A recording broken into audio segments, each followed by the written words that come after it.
Ito na mga kabasketball, marami na naman tayong maiinit na balita. Kai Sotto nasayang ang magandang panimula sa laban ng Koshigaya Alpas at Akita Happy Nets. Calvin Optana malabo na makabalik sa ating Gilas Pilipinas kung tatanggapin ito ang offer sa KBL at first full-blooded Pinoy sa NBA at WNBA, posibleng magkasabay ngayong taon. Pero bago yan, huwag kalimutan mag-like at mag-subscribe bilang pagsuporta.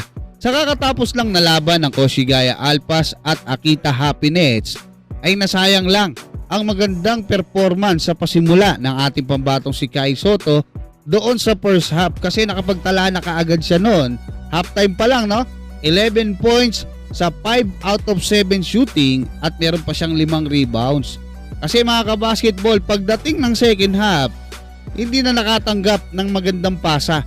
Ito ang ating pambatong si Kai Sotto, kaya natalo ang Koshigaya Alpas sa score na 94-85 kung saan hindi na masyadong nadagdagan yung puntos ni Kai, no? 12 points lang, 8 rebounds, 1 assist, 2 blocks sa loob ng 26 minutes sa paglalaro. Talagang hindi ma-maximize ng coach ni Kai, no? At maging ng mga teammates niya ito ang advantage na mayroon sila sa pagkakaroon ng isang 7-3 na si Kai Sotto, dahil alam naman natin pagka si Coach Tim Cone ang coach ni Kai Sotto, especially sa Gilas Pilipinas, yung mga teammate ni Kai sa Gilas talagang binibigyan siya ng magagandang pasa at talagang gumagana yung kanyang triangle offense. Patungkol naman mga kabasketball dito pa nga sa isa pa nating player, no, ng ating Gilas Pilipinas. Ito kasing legit source natin diyan nga sa Korea, especially pagdating sa KBL, ay merong isang tila pahiwatig dito nga kay Calvin Optana kasi nga na naginip daw siya na pumirma daw ng 2+1 year contract sa KBL team na KT Sonic Boom, si Calvin Optana.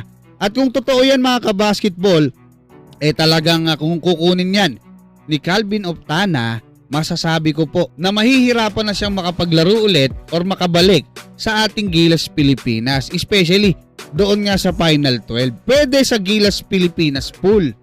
Kung halimbawa 18 sila or 16, gaya ng ginawa dito nga kay Jamie Malonzo after niyang umalis sa PBA mga kabasketball, nakuha siya, tinawag siya para sa Gilas pool.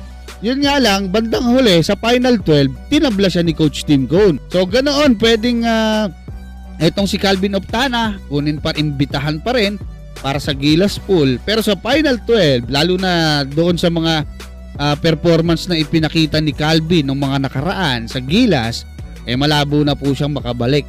Lalo na kung dyan na nga siya maglalaro sa KBL. Magkaiba po kasi, no? Paliwanag ko lang ng mabilis. Sila, yung mga young core natin, no? Or yung mga young talent natin na naglalaro sa KBL at dito nga sa Japan B-League na sila Kai Sotto, sila AJ, si Dwight, sino-sino pa ba yun nandyan? Si Carl, diba? Si QMB, si Kevin, mga young core natin yan mga kabasketball Kumbaga kasama yan sa future ng ating Gilas Pilipinas. Ngayon, patungkol naman dito sa gusto ko kasi idagdag to mga kabasketball, etong isa pa nating pambato, no, sa mundo ng basketball. Pero sa WNBA mga kabasketball, mag-a-apply o magpapadraft etong ang naturalized player natin na si Vanessa De Jesus. Bagaman naturalized player to mga kabasketball, masasabi ko na full-blooded Pinoy to dahil yung kanyang mga magulang ay mga Pilipino. Pilipina yung nanay niya, Pilipino yung tatay niya. Yun nga lang, doon siya ipinanganak sa Amerika kaya naging parang PhilAm na siya mga kabasketball. At hopefully, makapasok siya sa WNBA gaya ng pagnanais natin na makapasok itong ating pambatong si Kai Sotto sa NBA. Siyempre para sa Philippine basketball. Kayo mga kabasketball, ano masasabi nyo hanggang dyan? Maraming salamat at God bless sa inyong lahat.